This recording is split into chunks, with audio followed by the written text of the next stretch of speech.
morning show. It is about that time. We got the one and only Dr. M.J. Collier on with us this morning. Dr. Collier, you know it's always good to have you every Wednesday. It's always good to be here, Rickey. Smiley, how are you doing, my friend? Man, blessed and highly favored, man. Enjoying this nice air. I love it. Actually walk outside and not faint and not freeze. It's just perfect. It's just perfect. Very good. I know you're working hard to get that's a good sleeping weather. Yes, sir. That allows you to get a little better rest. So, Rickey, we're still in Mental Health Awareness Month, and we're speaking about mental health. So let's talk about cognitive tests. I had a patient that came to my office, and they, of course, perceived that they had cognitive decline, which I see often now. But she said, I must have a brain tumor or dementia or early Alzheimer's disease or something like that. So we had to calm her down a little bit. So I administered a common cognitive assessment tool called a mini mental state exam. So questions include things like this, and all the listeners can do this themselves when they're questioning their cognitive ability. One, who is the current president? I will also usually add to that, who was the president before that? And then the kicker would be, what was their wife's name? And so if you can remember that, there's 3 different levels of brain function. So basic stuff, what year is it? What season of the year is it? What is today's date? Then it becomes a bit more complicated. There's a thing called serial sevens. You count backwards from 100 by sevens. And by the time you get to the 5th digit or the 5th breakdown, that's 3 different levels of brain function that have been cognitively assessed. So that's people always say, oh, I'm not good at math, Dr. Collier. This is not math. This is just simple subtraction, starting at 100 and subtracting 7. So that whole test is highly effective in recognizing cognitive impairment and revealing changes that can benefit from early intervention. But these tests are not appropriate and they are not diagnostic. They do not diagnose Alzheimer's disease. As a matter of fact, there is no one test that diagnoses Alzheimer's disease. So people always say, somebody in my family has Alzheimer's. I'd like to get an Alzheimer's test. There is no Alzheimer's test. Alzheimer's is it's a diagnostic tool that's based on your history, your presentation, and several types of lab tests. But there's no one test that you can get to evaluate that. So these tests, they're screening tests. They don't reveal, if they are positive, they don't reveal why you have cognitive impairment or where there may be dysfunction in the brain and the problem.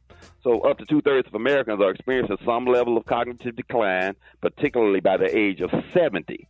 The lifetime risk for a woman is 40%. So 40% of women is basically a little over 2 out of 3.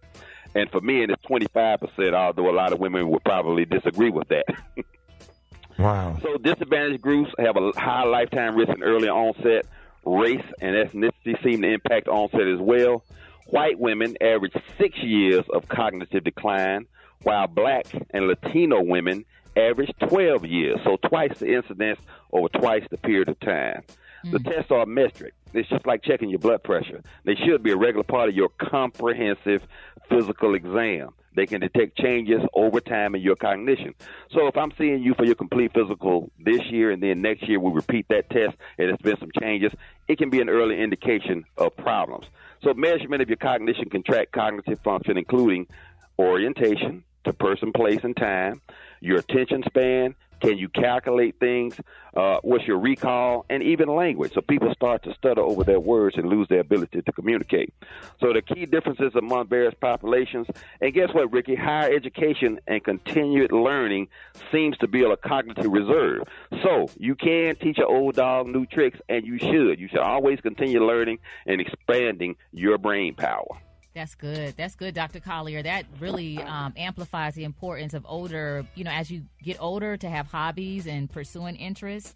I did want to ask you a really quick question, Dr. Collier. Go ahead. Kamala Harris's health report has been in the news lately, and there's a term that people have been talking about, urticaria. Am I saying that correctly? Yes. Yes. Can you explain what that is? Mm-hmm. That is an allergic skin reaction, commonly referred to as hives. And some people can get that. That's usually due to an allergy component, something that you're eating. It can be food. It can be something you're exposed to.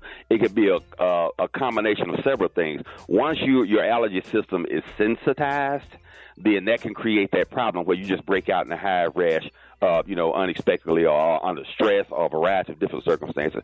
Maria, you can be inside in a nice, comfortable atmosphere and go outside where the temperature changes, like it's either hotter or colder, and that can make you break out in hives. So common non-sedating antihistamines can help control that, but it can be, it's not life-threatening or anything like that, but it can show, it'd be a tell that a person is under stress. And but Dr. Collier, go ahead. Oh, I suffer from those every day. Really? Yeah, I have those breakouts every day, and I take Allegra. I'm sorry. I take Allegra, and it helps. And I don't know whether it's something I'm eating, whether it's something, because I told you about it before, and you told me like I could be having an allergic reaction. Well, they to said something. 20% of people have hives at some point in their lives. Yeah. I used to get them when I used to get stressed out too. Head to toe. And Allegra is very good. It's a non-sedating antihistamine, fexofenadine, at 180 milligram dose that you can take. It's very good for skin reactions as well. Now, he said hives, Ricky. He didn't say herpes. He said I didn't say herpes. I said hives.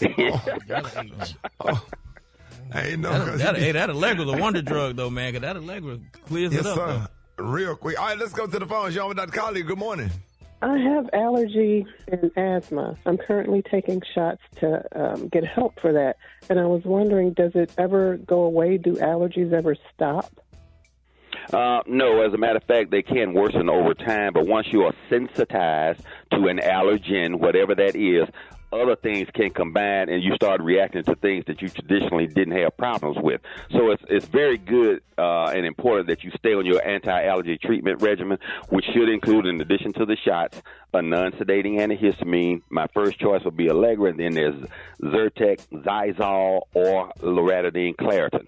Any of those or all of those are good to help with that, but it is a continuing problem. Now, once you have taken the shots, the regimen usually takes from 3 to 5 years of injections. After that, you can stop the shots, and that will help minimize your allergy response, but you still will probably need to take an antihistamine, particularly since you have asthma.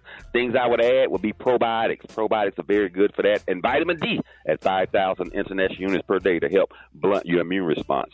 All right, you're on Dr. Collier. Good morning.